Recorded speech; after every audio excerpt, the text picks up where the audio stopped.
So, speaking of news of people coming and going from companies, news on some of the matches that have been booked for the upcoming Evolve Dragon Gate iPay-per-views, Evolve 30 and 31, I believe. Debuting for the company will be Matt Sydal, formerly known as Evan Bourne. As at the first show, he's going to be facing Johnny Gargano. Oh boy. And the next night, he will be facing... Did you see Thomas? He lost his mind! And the next night, he will be facing King Ricochet in a non-title match. You gonna watch the show, Thomas? Also, the first night, though, Trent Beretta will be going against his former WWE nemesis at one point, as Drew Galloway, a.k.a. Drew McIntyre, will make his debut for Evolve as well. Now you really want to see the show, don't you, Thomas? He's over here losing his shit. The wolf is speechless. He doesn't know what to say. I don't. Is it an iPay-per-view? We might have to order They're it. both, I believe they're both going to be iPay-per-views. Guess where Thomas is going to be. I'm just gonna fly out there. Yeah, he's going to be glued to a computer.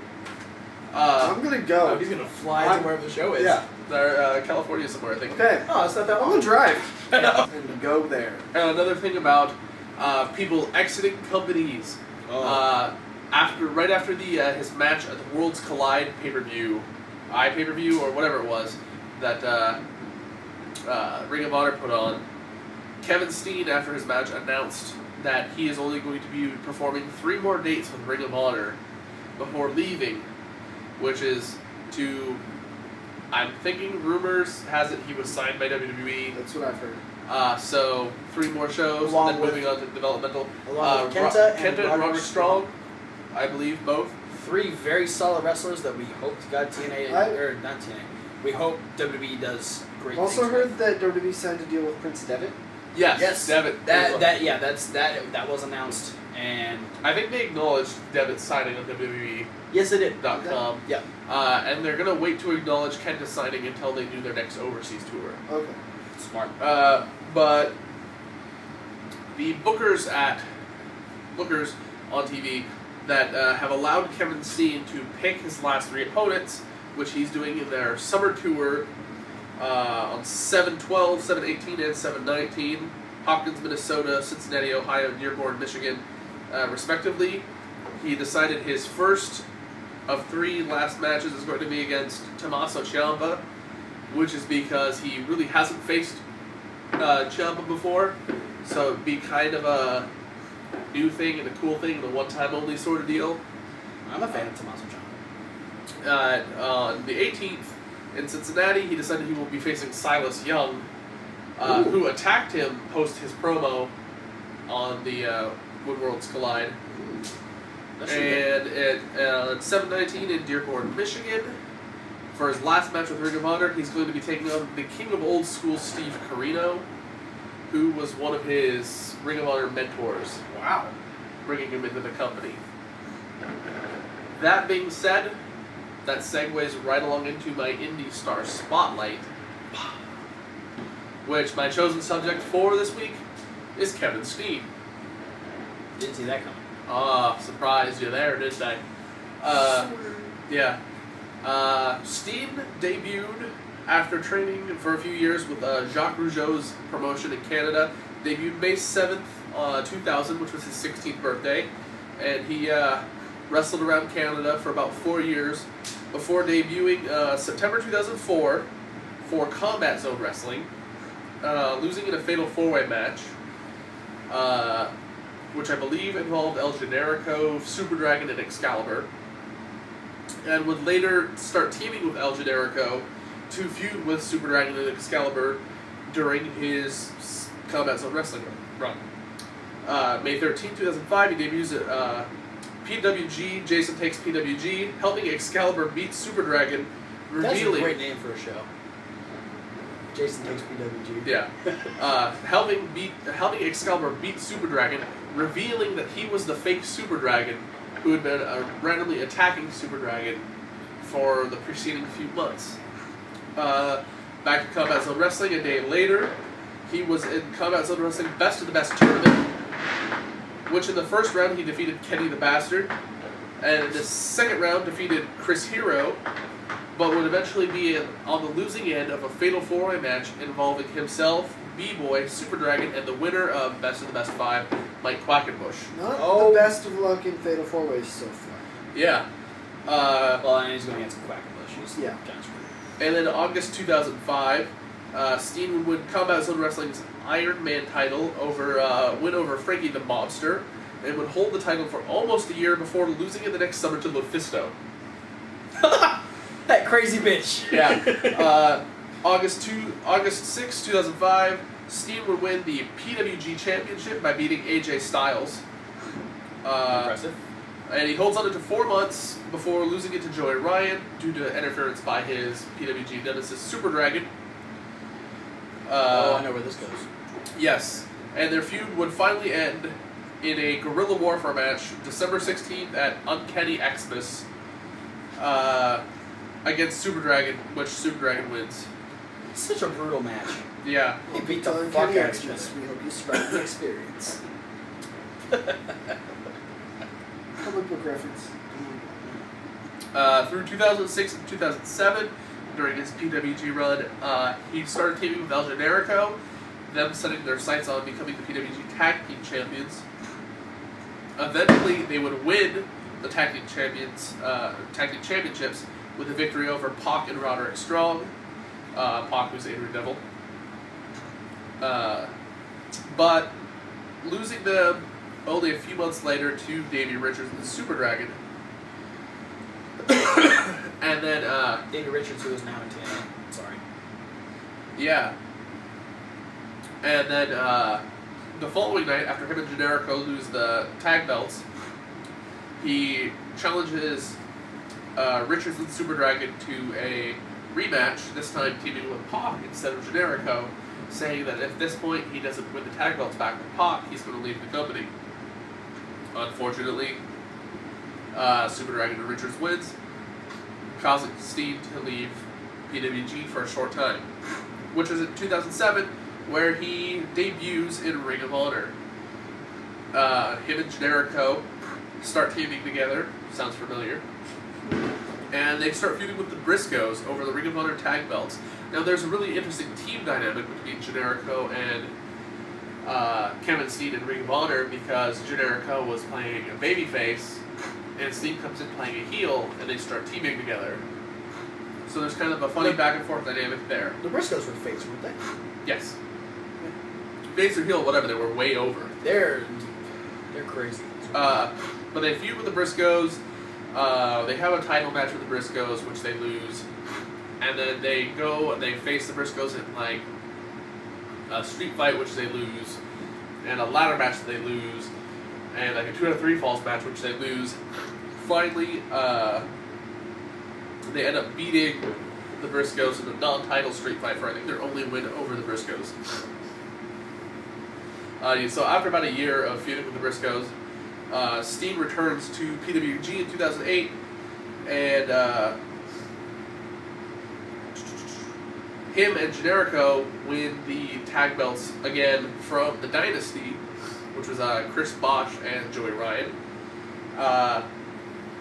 in 2008, early 2008, and they lose the title to Jack Evans and Roderick Strong at the DDT4 tournament, May 17th, which happened May 17th and 18th, 2008. They made it to the finals, lost to Evans and Strong. June 6th of 2008, Steen and Generico lose the finals of a one-night tournament to crown new Ring of Honor Tag Team Champions. Titles were vacated.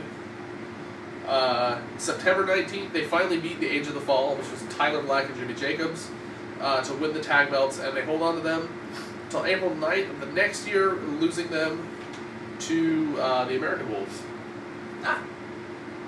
December 9th, Steen will turn on Generico after losing to the Young Bucks on Ring of Honor's first ever live pay-per-view, and begins a really long, storied feud with El Generico, which ends on December 10th, 2010, in an unsanctioned Fight Without Honor career versus mask match, which was won by El Generico, which sees Steen off of Ring of Honor TV for quite some time.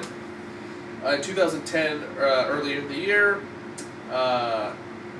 Steen returns to PWG at the request of his friend Super Dragon and beats Akira Tozawa. Him and Tozawa team together and enter the DDT for the year 2011. They beat the Briscoes in the first round and the Kings of Wrestling, Claudio Castagnoli and Chris Hero, in the second round before losing to the Young Bucks in the finals.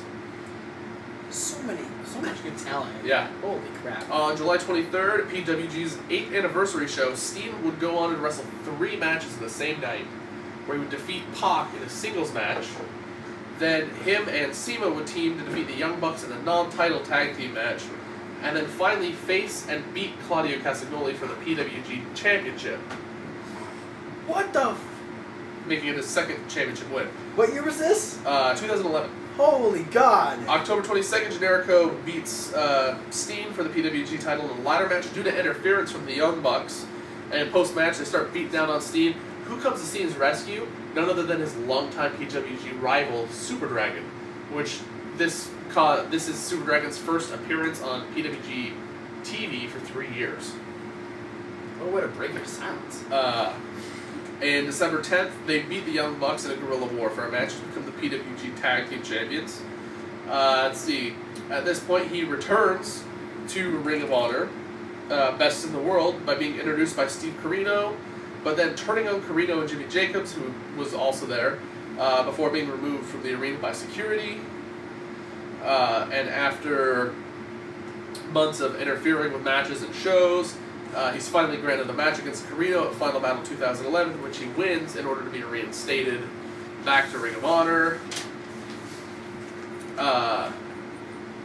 March 17th, 2012, he won the PWG title for his 3rd time, defeating Generico and Edwards in a triple threat match. Simultaneously at the show, him and Super Dragon are stripped of the PWG tag titles due to Super Dragon being injured with a fractured heel. And December 1st, Steen would lose the PWG Championship to Adam Cole in a guerrilla warfare match. And last PWG-related update with Kevin Steen is August 2013. He formed a heel stable with Adam Cole and the Young Bucks, claiming themselves as the Mount Rushmore of wrestling. That's amazing. Now, back to Ring of Honor he goes. Went on a winning streak after coming back. Eventually citing that the whole bit with Corino and Jimmy Jacobs was a ruse. They got together and created a stable called Scum. Which then they even bring in Matt Hardy and Cliff Compton to their stable. He goes on a winning streak over the likes of El Generico and Eddie Edwards, and he wins the Ring of Honor title again from Davey Richards, making him the first Canadian to be the Ring of Honor champion. Impressive. And then he loses, he defends the title successfully multiple times over Eddie Edwards, Davey Richards, Jay Lethal, Rhino, El Generico, and Eddie Kingston. Finally losing to Jay Briscoe at Supercard of Honor 7, April 5th, 2013.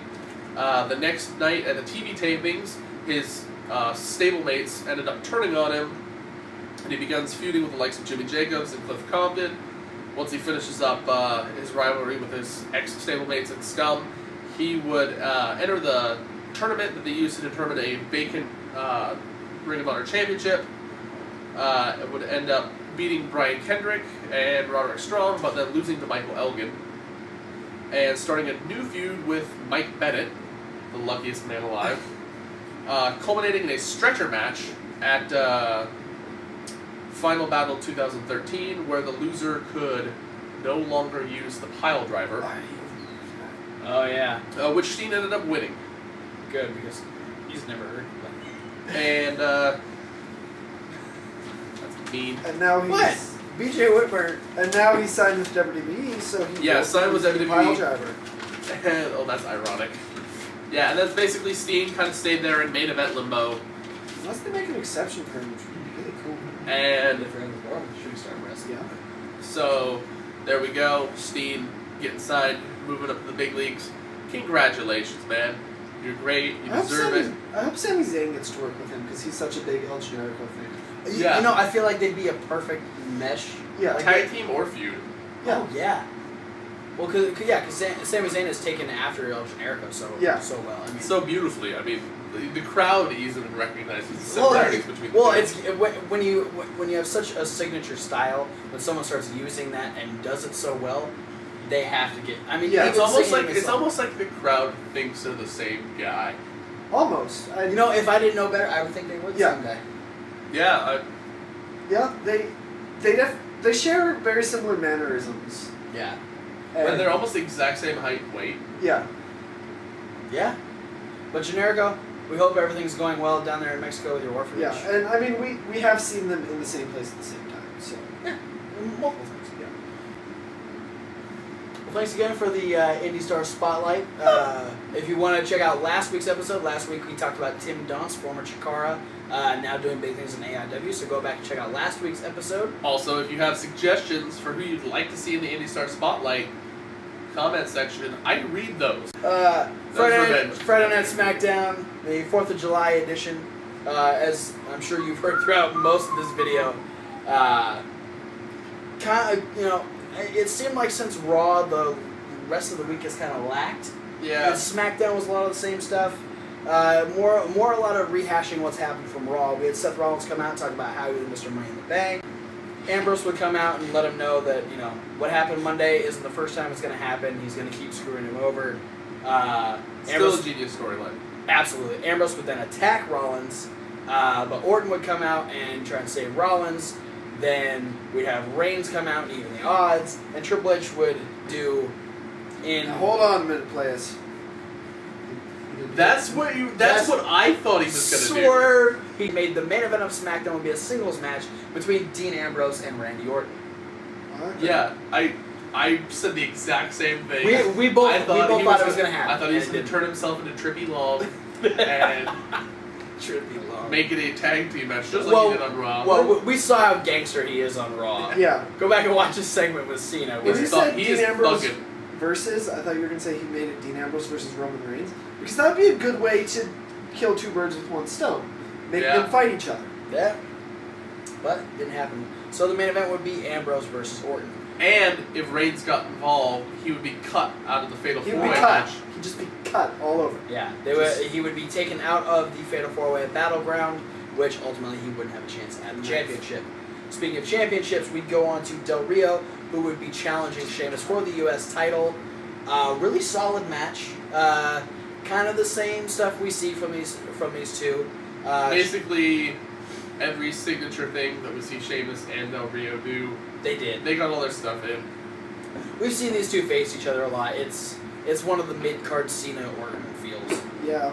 But Sheamus would ultimately defeat Del Rio and retain the U.S. title. Spot to finish. Really? First time. If correct me if I'm wrong in the comments, but it's the first time that I can recall Del Rio attempting a moonsault. He attempts the moonsault, Sheamus rolls out of the way, and he sees Sheamus roll out of the way, and he lands on his feet and turns it into a back somersault, then gets up and gets kicked in the face. Yeah. We had the first dual promo from Stardust and Goldust. We've had Stardust jump in on Goldust promos over the last week or so, but this was a joint promo from the two of them. These guys play off of each other obviously... so weird. The gimmicks are perfect to play off of each other. They are. They're brothers, so they're going to have the natural chemistry. But Cody plays this up so well. He's having too much fun with it. And He's having just the right amount of fun with it. Adding the new thing where Goldust was about, Stardust jumps off the screen and disappears all of Batman. And Goldust is like, oh, he always does that. There he goes. Out into the stars. And he does the... And then all of a sudden he reappears and goes and blows Stardust. And then Goldust would go... And Cody would freak out. And run away again. And then run away, and then that was the end of the promo. And it was... These guys they didn't have a match. It was just a promo. They didn't have to have a match. They won their match. They had a match in their minds. They won their match via promo.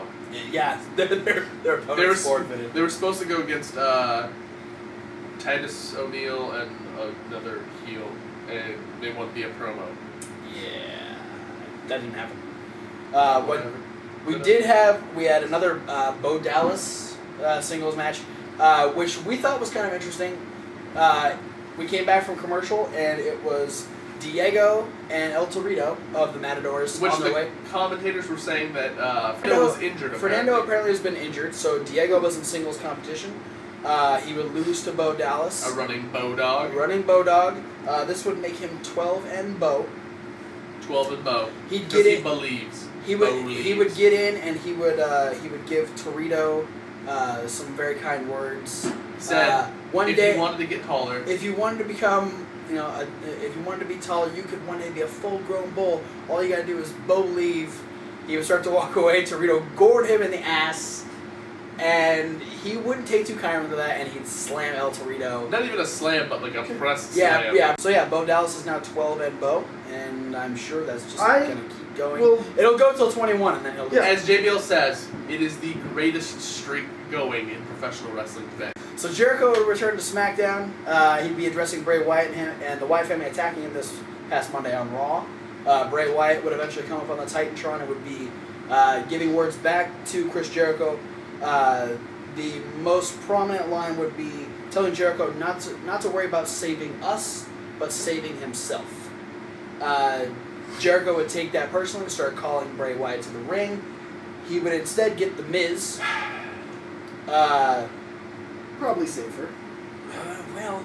Not for The Miz, because The Miz would, like always, run his mouth talking about how Jericho was lucky he didn't hurt the moneymaker.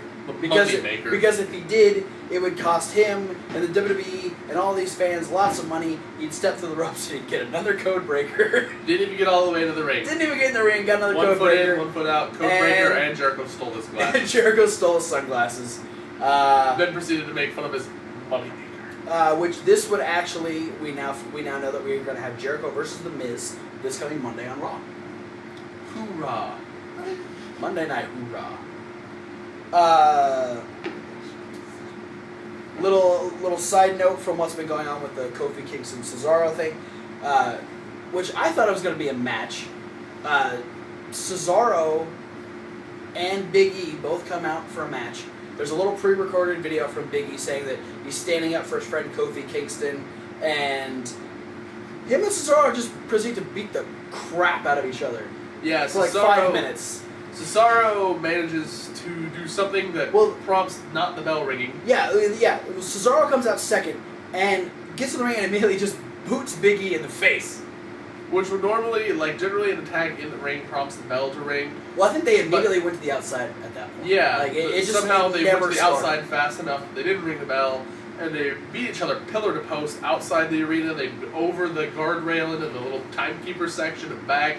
Cesaro took a belly-to-belly suplex on the floor, looked real good. And that's ultimately what broke it up, because at that point Paul Heyman would grab Cesaro, start to back him up. The referees would back up Big E. But not before Cesaro tried to launch Big E on the Michael Cole. Because he hucked him over the commentator's table. But by this time, when the camera was gone, Michael Cole had disappeared. He knew what happened with Kofi Kingston, and the fact that Big E as soon as the fight started, he laughed. He's like, there's a black man, and Cesaro can fling him. This is not going to end well for me. So he got the hell out of Dodge. It's probably a sport back where Cesaro is from.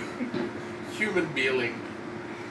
So the Big E Cesaro match never officially happened, which was sad because when I saw Big E and Cesaro come out, I was kind of looking forward to that. Yeah, I think this is really just setting up for a little bit more tension in the competitors that are going to be in Battleground Battle Royal.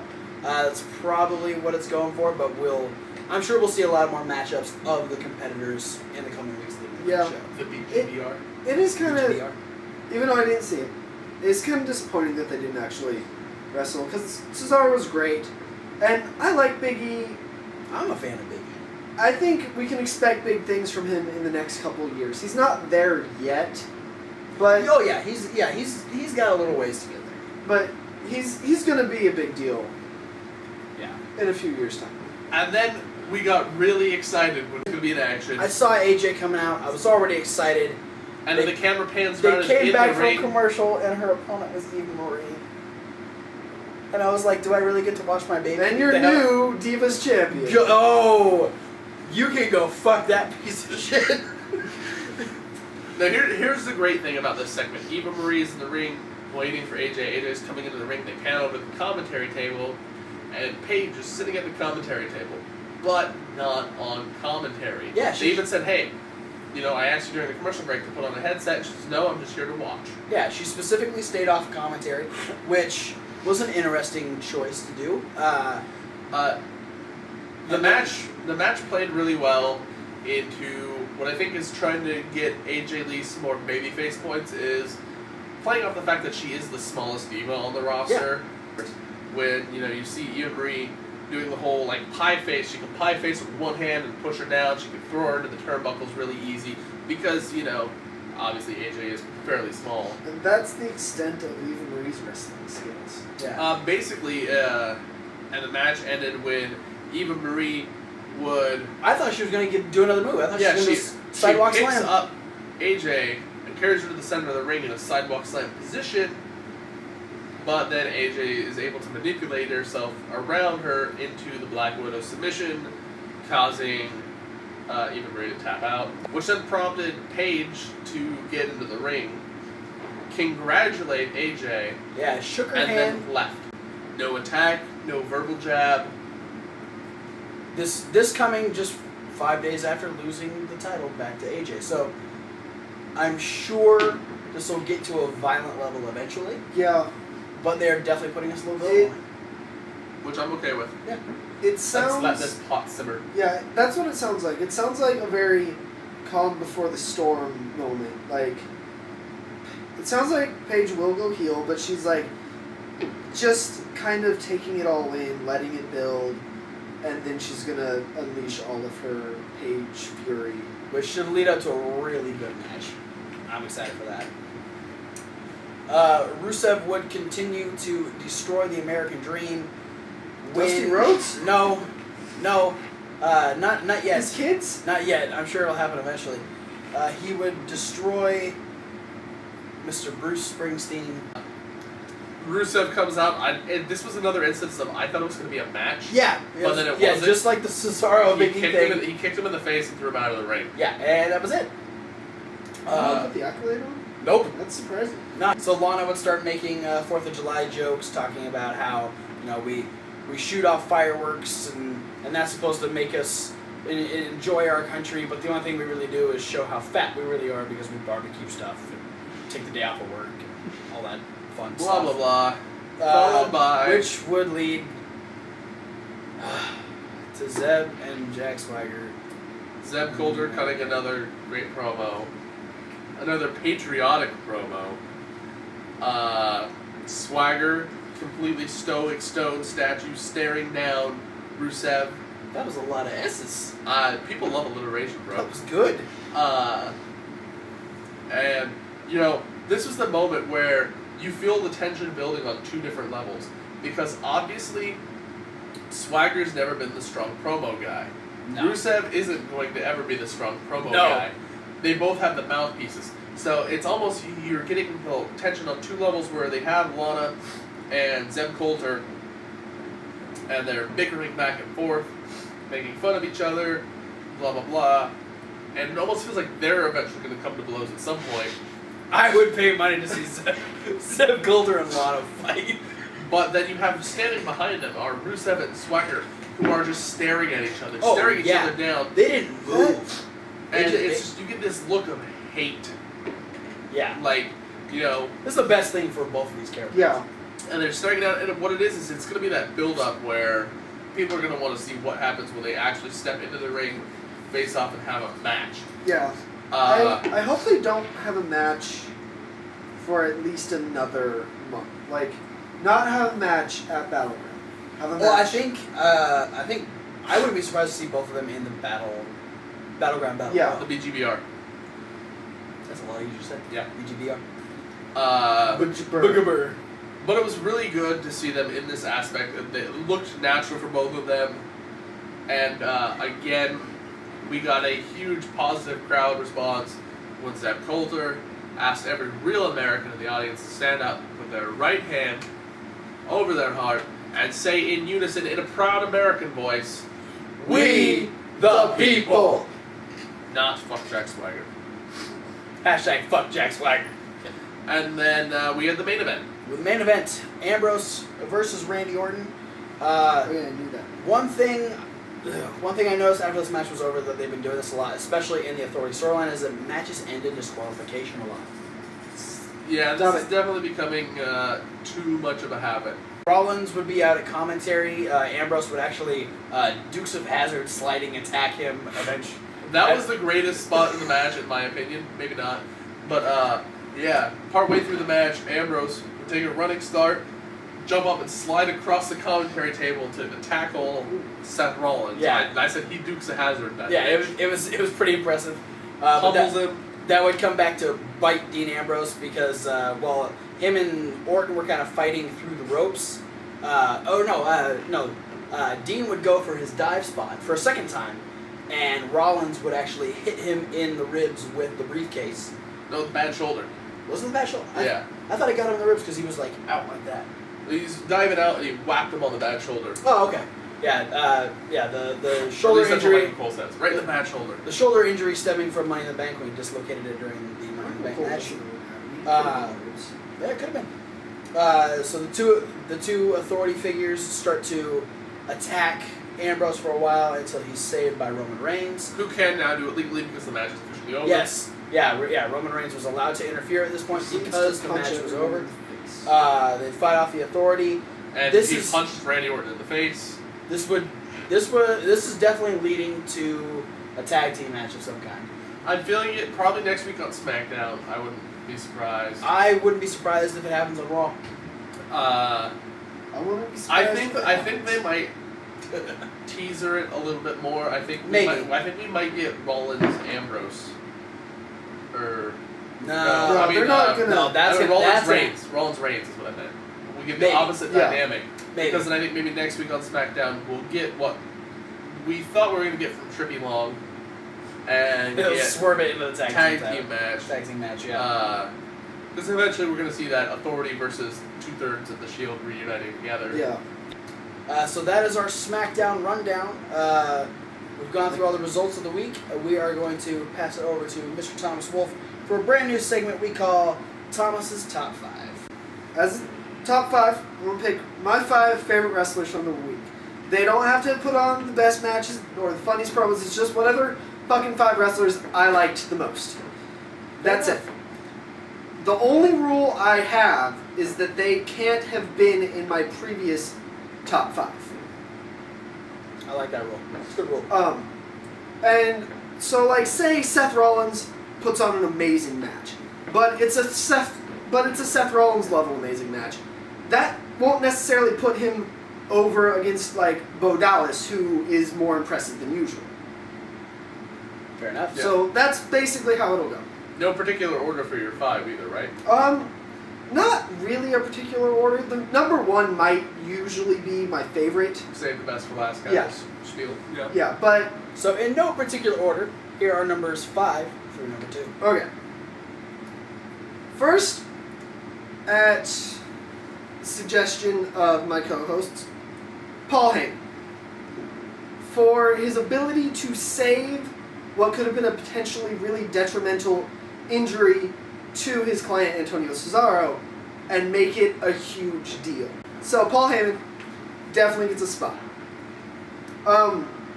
Now, I'm going to say a tie for Naomi and Paige. Sometimes I will tie in the events of teams. That's going to be way more common. But in this, it was just a fantastic match, and I don't know who shined more or who to give more credit to. Yeah, the match between the two of them at Money in the Bank was gold. Yeah. So good. Like there was. Yeah, like he said earlier, We already talked about it. we thought it was going to be great, and it blew our expectations out of the water. Which is Hard to do. always good. Maybe it's easy to do. Just wrestle. Next, I'm going to say Seth Rollins. Because, I mean, he won Money in the Bank. Come on. That's such a huge moment for him that it wouldn't be fair not to put him on the top 5. And he's just always fantastic. Next, this one wasn't suggested to me, but it came up in my mind in conversation. Stardust. He's Wow. becoming a huge... He's just becoming a huge deal because he loves being Stardust so much. He does love being Stardust. I'm waiting for the gloves and a t-shirt. And finally, the number one spot goes to Chris Jericho. Ta-da! Save us, Y2J. You came back. You're my favorite person in the world. And you're feuding with the Miz/Wyatt family. And Miz can go fuck himself for all I care.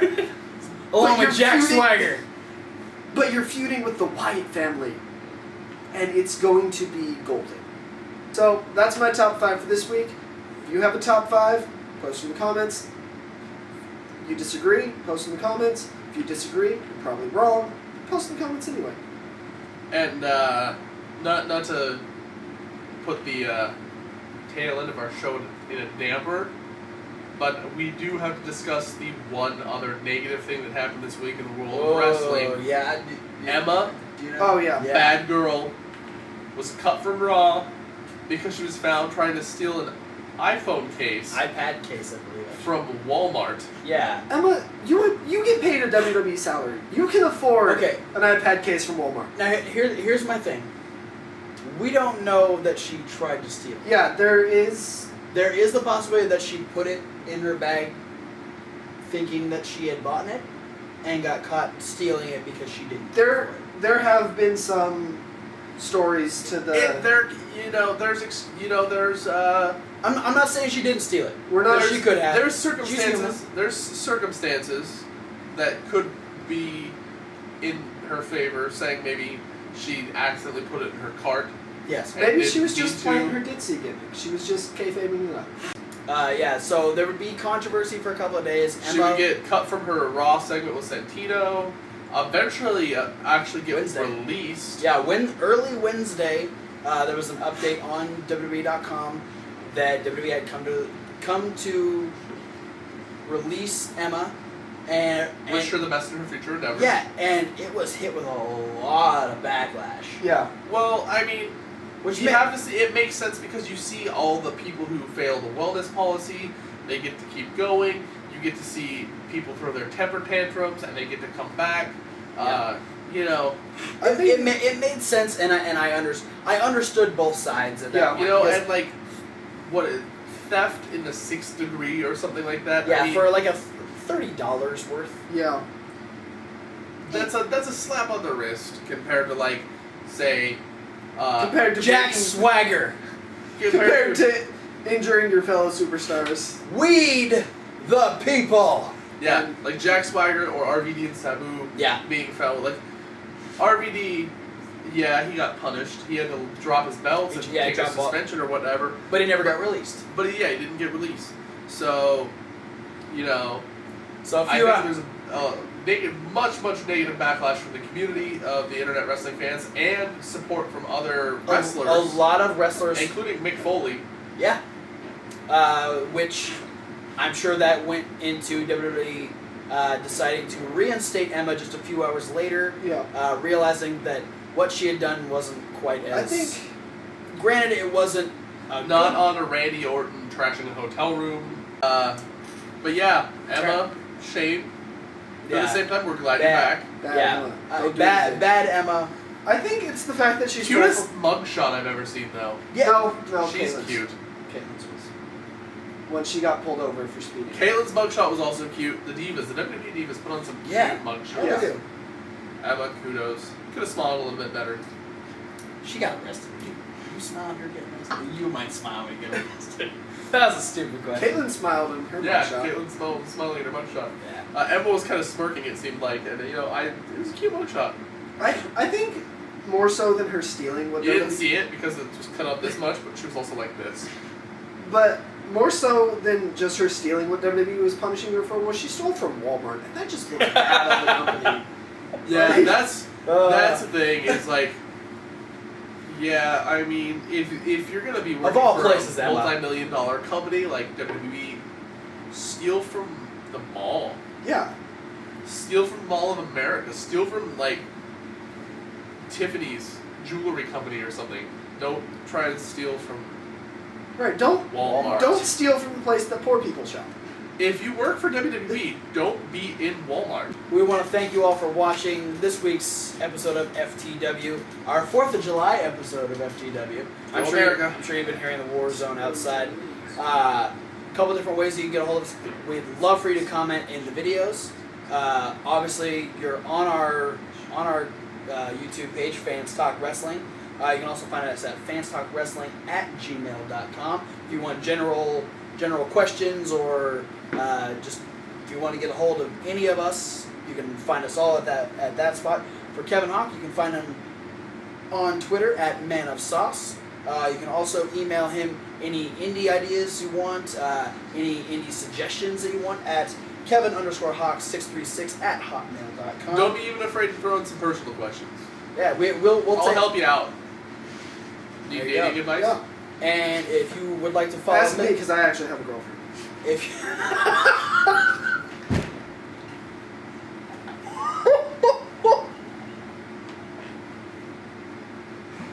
please, for the love of God, follow Thomas Wolf at Thomas Wolf FTW on Yeah, Twitter. the How come you more... don't put funnier shit like that on your Twitter? Oh my God, Because I don't have enough followers that's yet. gonna be a Like- video all its own.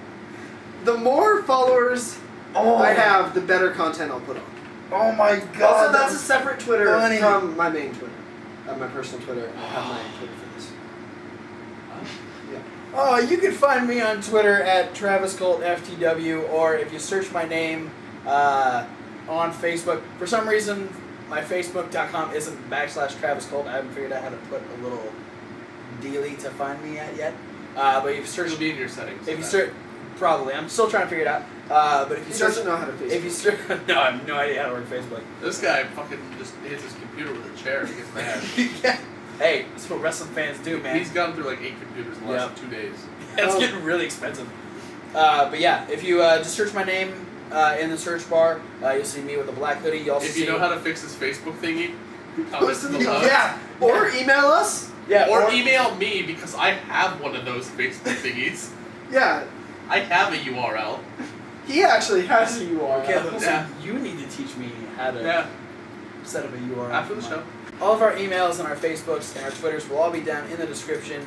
Be sure to follow us on all of them. Send us questions, comments, Concerns. suggestions, concerns, Pleas for mercy. constructive criticism. I almost forgot. You can also find us on Reddit. Cool, we're on Reddit as well. Yep. Reddit.com/r/fans-type-wrestling. Yep. All right. Probably on Instagram fairly soon. I mean, Yeah. this is one of those things that We're gonna keep building our social media presence. But anyway, thanks again. Thanks for watching FTW. Pass us around to your friends. Like us. watch pass. Watch, pass through Twitter, Facebook, any of the social media that we're on. We hope you enjoyed the show, and we'll see y'all next week. Peace out, these homes.